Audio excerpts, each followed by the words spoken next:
함께하면 풍성해집니다 라는 제목으로 하나님 말씀을 나누려고 합니다.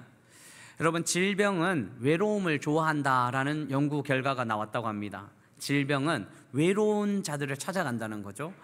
과학신문인 사이언스 타임즈에 이런 기사가 실렸는데요, 외로움이 질병을 불러올 수 있다는 연구 결과입니다. 그러니까 외로움을 느끼는 사람들은요, 그렇지 않은 사람들에 비해서 이 독감 백신을 맞았을 적에 항체 반응이 16% 정도 낮게 나타난다는 거죠. 그래서 외로움이 이 인체 면역 반응을 떨어뜨린다, 이런 이야기가 있습니다. 그래서 외로운 사람들은 질병에 자주 걸린다, 이런 연구 결과가 있답니다. 그래서 제가 이렇게 감기를 많이 하는지 모르겠습니다. 그러면 또한 타인으로부터 소외될 때 이 뇌가요, 육체적인 고통을 느낄 때와 똑같은 반응을 한다는 거죠. 그러니까 소외되고 외로우면요, 이런 육체적인 아픔과 똑같은 뇌의 반응이에요. 실험을 해봤답니다. 3명이 공을 이렇게 잘 차고 있다가 한 명을 배제하고 2명이 계속 공을 주고받았다고 합니다. 그랬더니 이 한 명에게 이 MRI를 찍어보면서 이 뇌의 상태를 살펴보았는데요, 바로 이 소외당한 이 사람의 뇌는요, 마치 육신의 고통을 당하는 것처럼 아파하는 그 뇌의 현상들이 나왔다는 거죠. 그래서 이 외로움은 참으로 우리의 인생에 문제가 될 수 있습니다. 이 외로움은요, 경제적인 부유함이나 많은 사람들을 만난다고 해소되는 것도 아닙니다. 우리는 잘 알고 있습니다. 이 부와 인기와 권력을 가진 사람들이 자신의 인생을 놓아버리는 사람들이 너무 많은 거죠. 한편 반면에 또 외롭더라도 잘 이겨나간 사람도 있습니다. 여러분, 영화 감독 중에 스티븐 스필버그 감독이라는 사람이 있는데, 이 사람이 유대인이었는데 어렸을 적부터 이 유대인이었기 때문에 굉장히 소외감을 많이 느꼈고 또 외로움을 많이 느꼈다고 합니다. 외로움을 많이 느꼈을 적에 이 사람이 하는 이야기는 자신의 상상의 친구를 많이 만들었다는 거죠. 상상의 친구들을 만들어서 외롭지 않게 그렇게 함께 했다는 거죠. 그러다 보니까 나중에 이 영화를 만들 때 이 상상의 친구들이 영화의 주인공이 되었고요, 이 스티븐 스필버그 감독이 이 세계적인 감독이 되었다, 이런 이야기가 있습니다. 상상의 친구들도 그에게 많은 도움을 주었습니다. 그런데 여러분, 우리가 상상의 친구들 많이 만들어서 상상의 친구들과 함께 한다고 사실 웬만한 사람들은 이 외로움을 극복해 나갈 수가 없습니다. 참으로 어렵고 힘든 인생이 있죠. 자, 그렇다면 우리는 이 삶에 여러 외로움도 있고요, 어려움도 있는데 이 어려움을 어떻게 극복할 수 있을까요? 이 극복할 수 있는 방법은 무엇일까요? 그것은 바로 실존하시는 진정한 친구이신 예수님을 만나야 됩니다. 예수님을 만나야지 이 외로움과 어려움을 이겨나갈 수 있는 거죠. 여러분, 우리 예수님은 공상 속에 있는 인물도 아니고요, 소설 속에 드러나는 주인공도 아닙니다. 우리의 삶 속에 실존하시는 친구 같은 우리 예수님이시라고 그렇게 우리에게 알려주고 있습니다. 요한복음 15장 14절 15절 보면, 너희는 내가 명하는 대로 행하면 곧 나의 친구라. 우리 주님이 우리를 친구라고 말씀하시네요. 여러분, 15절 말씀도 같이 하나님 말씀 읽어보겠습니다. 이제부터는 너희를 종이라 하지 아니하리니 종은 주인이 하는 것을 알지 못함이라. 너희를 친구라 하였노니 내가 내 아버지께 들은 것을 다 너희에게 알게 하였음이라. 아멘. 예수님은 피조물이면서 죽을 수밖에 없는 죄인인 우리를 친구처럼, 그래서 노예 다루듯이 다루지 않았다는 거예요. 노예는 주인과 인격적인 관계를 맺지 않습니다. 자신의 모든 것을 노예에게 알려주지 않습니다. 그런데 예수님은 노예보다 못한 우리 자신을 친구라고 이야기하면서 진정한 친구고 모든 것을 알려주고 죽기까지 사랑하시는 주님의 그 친구 같은 우리의 그 모습을 우리에게 보여주고 있습니다. 그래서 우리는 친구처럼 다가오시는 예수님을 만나는 거죠. 여러분, 예수님이 찾아오셨을 적에 이 예수님의 모습을 심리학 용어로는 공감적 이해라는 용어를 통해서 예수님을 설명할 때가 참 많습니다. 여러분, 공감적 이해라는 이 단어는요, 예를 들면 뜻하지 않는 사고로 장애를 갖게 되었습니다. 장애를 가져보니까 장애 후의 아픔을 비로소 알게 되고 이해되는 거예요. 남편이나 아내가 먼저 사별한 뒤에 그것을 경험한 뒤에야 홀로 사는 사람의 외로움과 어려움을 헤아릴 수 있었던 거죠. 이처럼 이 동일한 입장에 처해야지 서로 공유할 수 있는, 그래서 공감적 이해를 할 수 있는 이 삶이 공감적 이해, 그래서 그렇게 동일하게 처해졌을 적에 공감적 이해를 가질 수 있다, 이렇게 이야기합니다. 또 하나 예를 들면요, 사람이 개를 자식처럼 사랑할 수 있지만 개에 대하여 공감적 이해를 가질 수는 없습니다. 왜냐하면 사람은 어떤 경우에도 개가 될 수 없기 때문이죠. 마찬가지로 아무리 똑똑한 명견이라 해도 이 개가 사람에 대해서 공감적 이해를 할 수 없습니다. 왜냐하면 인간의 고뇌와 아픔과 무거운 짐과 여러 가지 삶을 개는 전혀 이해할 수 없습니다. 왜냐하면 개는 사람이 될 수 없기 때문입니다. 공감적 이해는 불가능합니다. 그런데 예수님이 이 땅에 오셔서 공감적 이해로 우리를 감싸 안아주시고 친구 삼아 주신 거죠. 짐승우리에 태어나시고 짐승의 밥통에서 태어나셔 이 땅에 살아가시는 예수님이요, 가장 낮은 곳에 임하셔서 가장 낮은 세상 사람들을 공감적으로 이해하시는 우리 주님이시요, 주님 살아 계실 때 빈민들을 만나시면서 아파하고 힘든 사람, 정말 연약한 사람들 만나주시고 그렇게 함께 하시면서 공감적 이해로 함께 하시는 주님이시요, 제자들의 그 사랑하는 제자들과 함께 3년을 살았는데 그 사랑하는 제자들이 배반하는 그 어려움을 경험하고요, 그래서 믿었던 사람과의 그 배신을 당한 그 사람도 주님이라면 주님도 그렇게 배신당했는데 라고 공감적 이해를 할 수 있는 거죠. 이런 우리 공감적 이해를 하시는 주님이 진정한 친구라는 사실입니다. 사랑하는 성도 여러분, 어떤 자리에 있으십니까? 진정한 친구이신 실존하시는 우리 예수님을 항상 만나며 살아가시기를 주님의 이름으로 축원합니다. 자, 그렇다면 삶의 힘이 되시는 예수님을 깊이 만날 수 있는 방법은 무엇일까요? 여러분, 예수님을 깊이 만나야 되지 않겠습니까?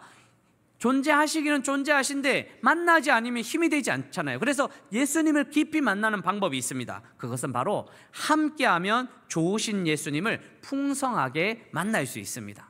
여기서 함께하면이라는 이 단어가 너무 중요합니다. 함께하면요, 그래서 좋으신 예수님 풍성하게 만날 수 있는데 오늘 히브리서 10장 24절 25절 말씀해 보십시오. 서로 돌아보아 사랑과 선행을 격려하며, 25절 같이 읽습니다. 시작. 모이기를 패하는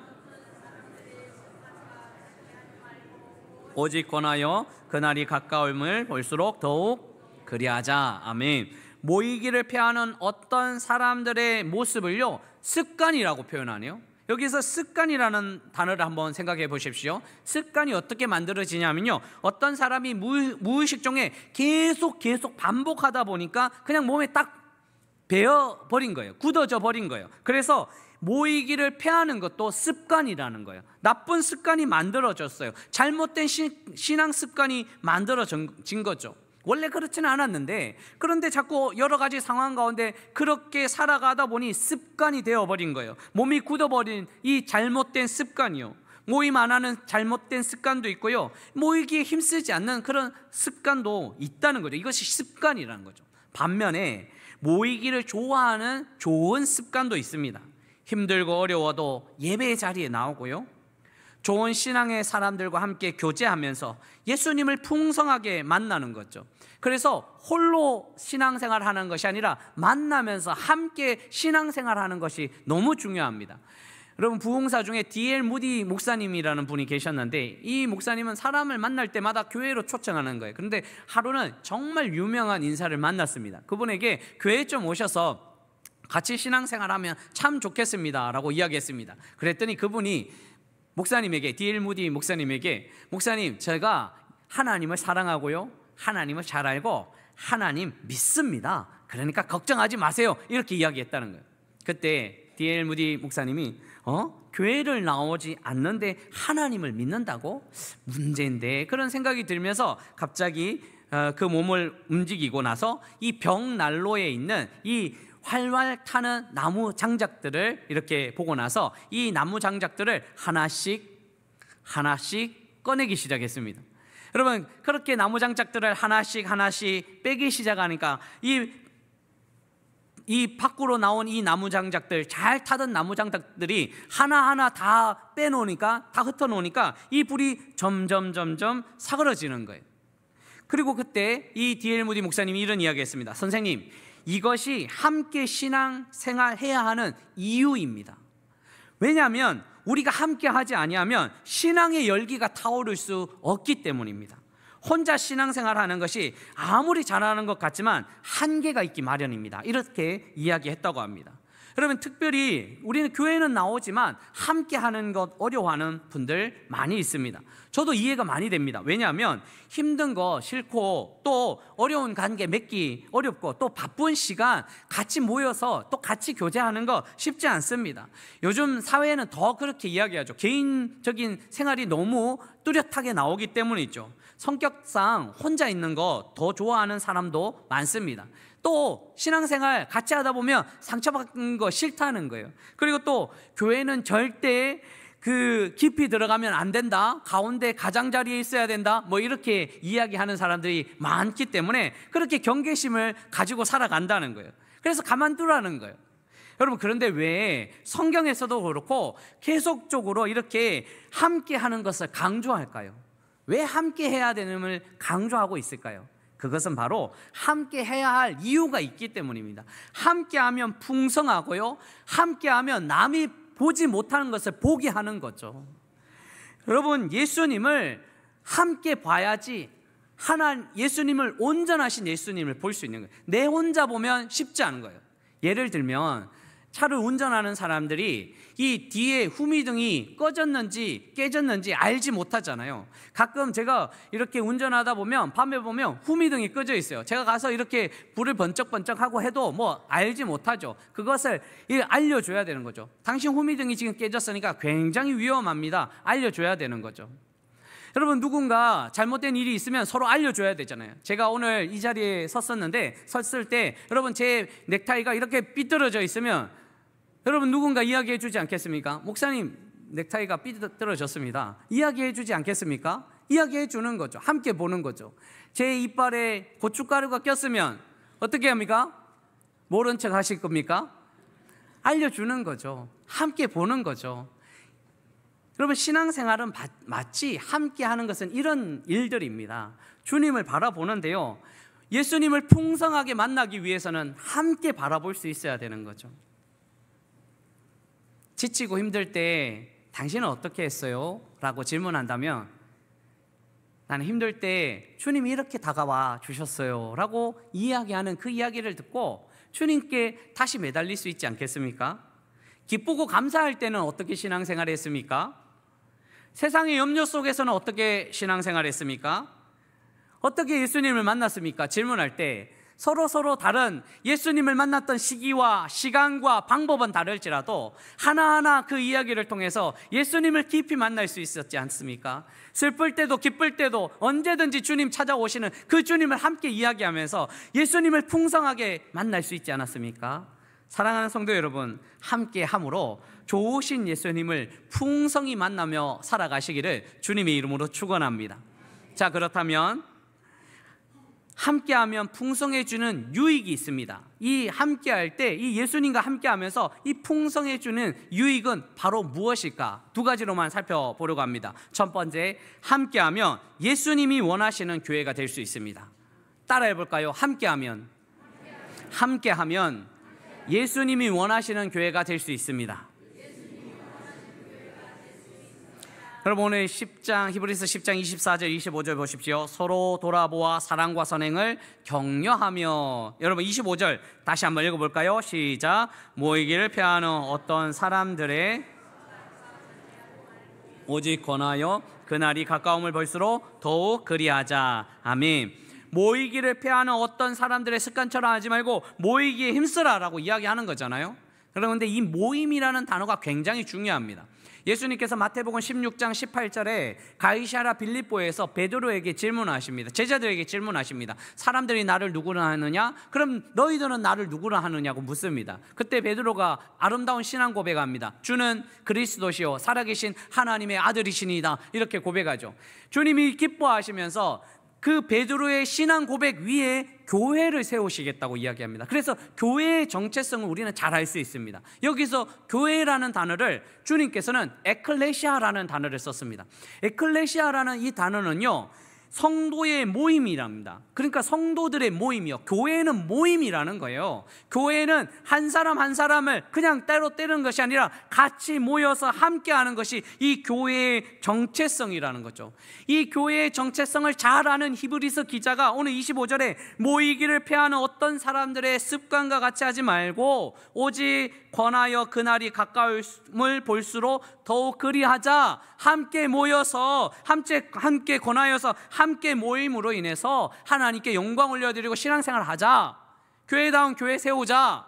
교인다운 교인 되자라는 이야기입니다. 여러분, 모임의 중요성을 절대 간과해서는 안 됩니다. 신앙생활 절대 혼자 하는 것 아닙니다. 혼자 영상 예배 드리고 혼자 계좌 이체하고요, 헌금 드리고요, 그리고 나서 신앙생활 잘한다고 하는 분들 몇몇 많이 있습니다. 그렇게 생각하는데 다시 생각해 볼 일입니다. 왜냐하면 어쩔 수 없이 영상 예배를 드리는 사람들이 있습니다. 그렇게 해야 되죠. 코로나 때는 정말 모이기 전염병이니까 그렇게 할 수밖에 없었습니다. 요즘도 그렇습니다. 입원하고 계신 분이나 건강상에 걷지 못하시고 여러 가지 어려운 부분이 있습니다. 그리고 또 멀리 출장 갔는데 교회가 없습니다. 영상으로 예배를 드리는 거 당연히 맞습니다. 그런데 모일 수 있는 건강도 있고요, 여건도 있고 상황도 있는데 모이지 않고 영상 예배로 드린다는 것은 최선의 예배를 드리는 것이 아니라 차선의 예배를 찾아 예배를 드리는 거예요. 최선의 예배가 있는데 차선의 예배를 굳이 드릴 필요가 없는 거죠.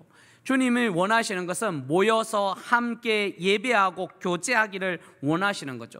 최선의 예배는 모여 힘써 예배하고 교제하며 하나님 나라를 이루어가는 것이 우리 주님이 원하시는 교회요, 교인이고 성도라는 사실입니다. 여러분, 저는 군대 다녀와서 제 아내를 만났습니다. 한 7년 정도 사귀다가 결혼을 했습니다. 신대원을 준비하면서 저는 서울에 있었고요, 제 아내는 고향에서 직장 생활을 했습니다. 참 만남이 참 좋은데 멀리 있으니까 왜 그렇게 만나고 싶습니까? 그렇게 만나고 싶은 거예요. 그래서 뭐 차로 운전해서 뭐 3시간씩 가서 또 만나고 오고 이렇게 했습니다. 그런데 뭐 이렇게 했다가는 또 신학대학원 못 들어갈 것 같으니까 그래서 문제가 되는 거죠. 그래서 이제 자주 만나러 가지는 못하고 이 전화 통화를 했습니다.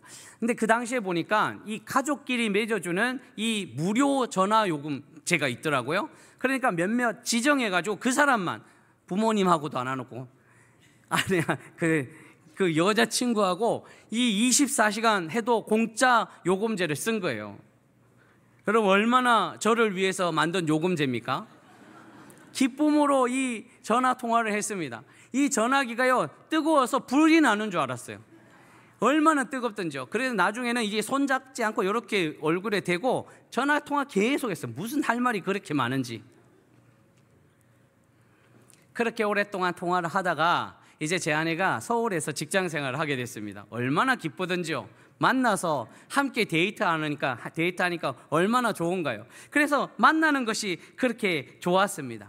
그런데 만약에 제 아내가 서울로 와가지고 시간도 없고 바쁘고 할 일도 많고 또 이거 뭐 오고 가는 시간도 여러 가지 힘드니까 우리 전화통화로 데이트합시다, 이렇게 하면 어땠을까요, 여러분? 여러분, 어땠을까요? 저는 당장 전화기를 없애버렸을 겁니다. 그것은 차선이었고요, 최선의 길이 있지 않습니까? 만나서 함께 데이트하는 것이 최선 아닙니까? 여러분, 예배도 마찬가지입니다. 어쩔 수 없는 상황에서는 차선의 예배를 드리는 것이 맞습니다. 그런데 우리는 최선의 예배는 함께 모여서 교제하고 예배하고 하나님을 알아가고 하나님의 뜻대로 살아가려고 몸부림치며 서로 격려하는 것이 필요하다는 거예요. 그래서 우리 주님은 그렇게 모이기를 원하시는 거예요. 성도들이 모이고 아름다운 교회가 함께 모여서 예배하기를 원하시는 거죠. 여러분, 우리 신앙생활은 단독으로 드리는 것이 아니라 함께 모여서 예배하는 것입니다. 에베소서 2장 20절 22절 말씀에 보면 너희는 사도들의 선지자들의 터 위에 세우심을 입은 자라 그리스도 예수께서 친히 모퉁이 돌이 되셨느니라. 교회의 모퉁이 돌이 되셨다는 거예요. 21절 같이 한번 읽어볼까요? 시작. 그의 안에서 건물받아 서로 연결하여 주 안에서 성전이 되어, 성전이 주 안에서 되는데 건물마다 연결하라는 거예요. 한 사람 한 사람이 연결된 교회가 되라는 거예요. 단독으로 예배드리고 단독으로 신앙생활하는 것이 아니라 연결되라는 거예요. 여러분 22절도 같이 읽습니다. 시작. 너희도 그리스도 예수 안에서 함께 지어져 가느니라. 아멘. 그리스도 예수 안에서 함께 지어져 가는 교회예요. 우리 예수님이 원하시는 교회입니다. 예수님이 이 교회를 원하시는데 그냥 단독적으로 그냥 믿습니다 혼자 홀로 예배드리는 그런 인생이 아니라 함께 모여서 예배하고 하나님을 알아가고 교제하고 격려하는 유익한 모임의 자리가 교회고 성도가 되라고 주님께서 말씀하고 계십니다. 사랑하는 성도 여러분, 함께하면 예수님이 원하시는 교회, 예수님이 원하시는 교인이 된다는 사실을 기억하시기를 주님의 이름으로 축원합니다. 또한 두 번째요, 함께하면 풍성해지는 유익이 무엇인가? 함께하면 이길 수 있습니다. 따라해 볼까요? 함께하면 이길 수 있습니다. 여러분, 이 목소리로 함께하면 이길 수 있겠습니까? 함께 한 번 더 해볼까요? 함께하면 이길 수 있습니다. 그렇습니다. 여러분, 우리 함께해서 모든 삶의 자리 승리의 삶이 되시기를 주님의 이름으로 축원합니다. 여러분 24절에 보면 서로 돌아보아 사랑과 선행을 격려하면요, 격려하라는 거예요.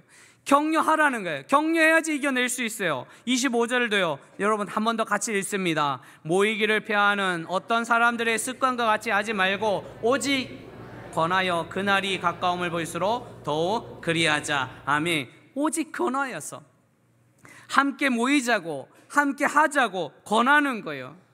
함께 권해야지 신앙생활 함께 할 수 있습니다. 그리고 서로 격려해야지 이겨낼 수 있습니다. 여러분, 악한 영의 진짜 목적은, 악한 영의 그 진짜 목적은 하나님을 해하는 것 아닙니까? 하나님을 없이 하려고 하는 거 아닙니까? 그런데 악한 영이 하나님을 어떻게 없이 합니까? 하나님의 그 강력하신 힘이 있는데요. 그러니까 악한 영의 그 다음 타겟은 하나님의 자녀라는 거예요. 하나님의 자녀들에게 속삭이는 거예요. 어려운 현실 속에 다가와서 속삭입니다. 일어날 수 없는 지친 상황 속에 있는 하나님의 자녀들에게 이 악한 영이 찾아와서 속삭입니다. 이제 포기해. 괜찮아. 이제 포기해도 돼. 그렇게 속삭이며, 또 혼자 살아가는 사람들에게, 이 믿음의 백성들이 인간관계에 넘어지고 어려워할 때 악한 영은 뭐 그렇게 같이 하려고 해. 너 혼자 하면 돼. 이제 너는 그렇게 살아가면 돼. 안 좋은 이야기를 속삭이는 거죠. 신앙생활 하다가 시험 들 때 봐. 또 악한 영이 그렇게 속삭입니다. 그냥 혼자 신앙생활 하면 되는 거 아니야. 속삭일 때가 많습니다. 건강 잃고 낙심할 때 악한 영은 또 속삭입니다. 인생을 그렇게 살아서 뭐하냐, 허무한 인생이 아니냐, 이렇게 속삭입니다. 여러분, 이때 함께하면 격려를 얻을 수 있고 다시 힘을 낼 수 있습니다. 아니야, 주님이 계시잖아. 아니에요, 주님이 역사하시잖아요. 아니에요, 주님께서 힘을 주시잖아요. 같이 격려할 수 있어야 되는 거죠. 여러분, 한번 격려 한번 해보십시오. 여러분, 전후 좌우에 계신 분들과 우리 주님이 계시잖아요. 한번 격려 한번 해주세요. 우리 주님이 계시잖아요. 우리 주님이 계시잖아요. 우리 주님이 계시잖아요. 악한 영의 속삭임을 끊어버리고 주님이 계시잖아요. 우리가 지지하고 격려해야 되지 않겠습니까? 워싱턴 DC에 미국 제16대 대통령 에브라함 링컨 대통령의 기념관이 있습니다. 그 기념관 한 곳에 링컨 대통령이 암살되는 그 당시에 소지하고 있었던 그 소지품을 그 진열장에 진열해 놓았습니다. 5가지 정도 있는데 만년필, $5 지폐, 안경집, 손수건, 그리고 정말 신기한 게 하나 있습니다. 구깃구깃 조각 이렇게 뭉쳐진 이 신문 조각이 하나 있다는 거예요. 이 신문 조각이 이렇게 접혀져 있는 거예요. 링컨이 남북 전쟁할 때 얼마나 힘들었습니까? 많은 공격을 받았습니다.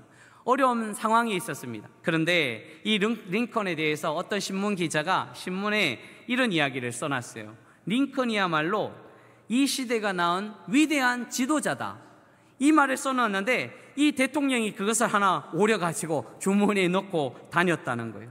왜 그랬을까요, 여러분? 대통령도 격려가 필요했던 거죠. 격려가 필요해야지 그 삶의 자리에 이겨나갈 수 있었기 때문에 격려가 필요했습니다. 그래서 어떤 삶의 자리에 있어서도 누구든지 격려가 필요합니다. 이 격려를 받고 다시 힘을 내면서 살아가는 거죠. 사랑과 선행을 격려하라. 격려할 필요가 있어요. 존 맥스웰 이 지도자 세미나에 이런 이야기가 합니다. 존 맥스웰이 사람들이 누군가를 향해 잘할 수 있다고 믿어주고 격려해 줄 때 당사자가 잘할 수 있다고 믿는 것보다 훨씬 더 잘할 수 있는 힘을 주게 된다.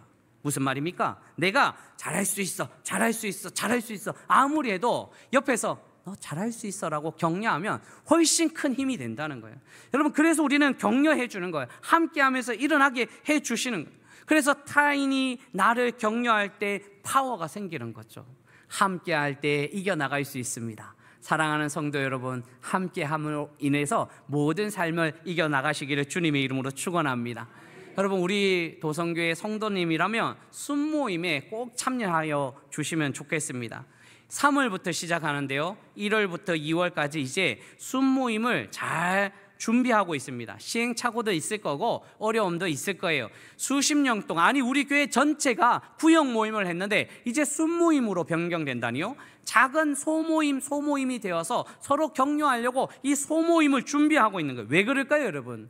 순모임을 통해서 예수님을 더 같이 풍성하게 만나게 하기 위해서요. 그리고 예수님이 원하는 성도가 되기 위해서, 그리고 함께하면 이길 수 있기 때문에 이렇게 함께 순모임을 준비하고 있습니다. 혹시 여러분 순모임을 준비하다가 아직 마음이 동요가 없고 아직 잘 모르겠으면 우리 교육자들에게, 옆에 있는 분들에게 또 문의하시고 알려주시면서 이 한 해 동안 이렇게 순모임을 할 수 있는 마음을 가졌으면 참 좋겠습니다. 왜냐하면 함께하면 이길 수 있기 때문입니다.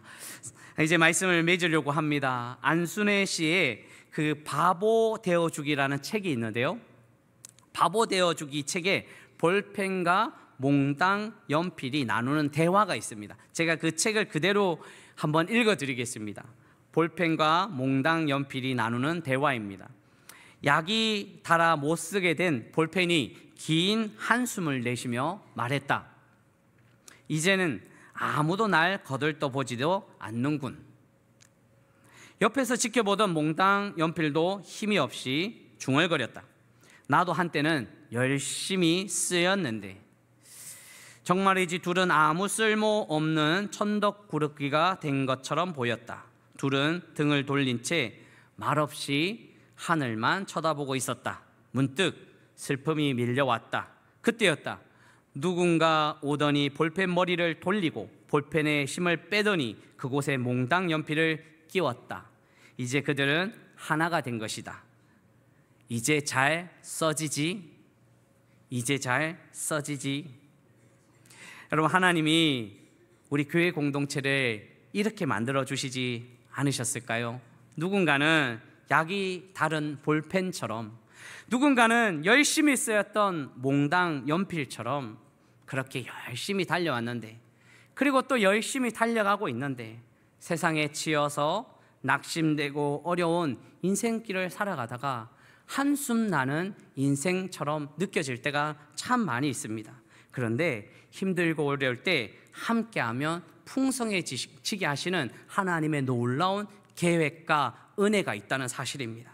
함께하면 예수님이 원하시는 교회와 성도가 될 수 있고요, 함께하면 이길 수 있는 힘을 얻게 된다는 거죠.